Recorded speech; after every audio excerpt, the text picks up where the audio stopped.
That whistleblower says he lost his job for trying to expose the fraud and kickbacks in the DeKalb County Planning Commission. Only CBS Atlanta's Wendy Saltzman has the details of this alleged criminal activity. And tonight, Wendy is asking the tough questions. This 6-page letter is a page-turner alleging employees were pocketing cash in return for government favors, expediting permits for people who paid up, and selling passing grades on inspections for money. This whistleblower's complaint describes DeKalb's planning department as a cesspool of greed, breeding a culture of corruption.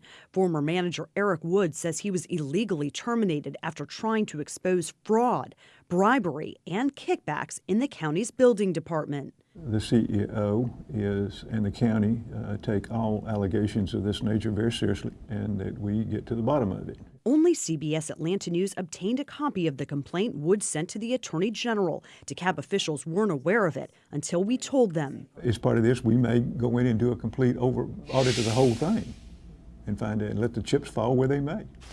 Woods claims employees were taking cash under the table to expedite permits that were delayed by a long waiting list. Such a lucrative practice, he says no one wanted the truth exposed. If there's anybody that's been involved in those things that are involved in criminal activity, when we get through with this, we'll certainly refer it over to the district attorney for appropriate action. And Woods says this man, David Moss, was extorting money from contractors and selling government favors. This sign-in sheet supplied to CBS Atlanta News shows a list of contractors who personally paid Moss $700 to attend one of his classes that were sometimes held right here in this DeKalb County building.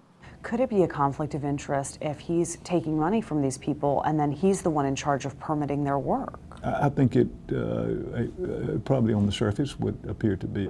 Scott McDowell is one of the names on that sign-in sheet. So the allegation that's basically being made is that people like you were paying for this class and then he would pass your inspection.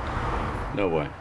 He hasn't done any of my inspection. But these records show soon after McDowell paid Moss to take his class, Moss passed 2 of McDowell's permits, including one that had been previously flagged for multiple code failures. Has that ever been your experience in DeKalb County that they've taken bribes at the permitting windows? No, not that I know. Cash money for favors? Not that I know of. I mean, I can't say that it hasn't happened, but I don't know about it. Since we brought this to the county's attention, they've called in their lawyers and have notified all employees not to destroy any records or emails. The COO says they have started their own investigation, which could include an audit of the entire department. And any employees found guilty of these accusations could end up behind bars. I'm Wendy Saltzman, CBS Atlanta News.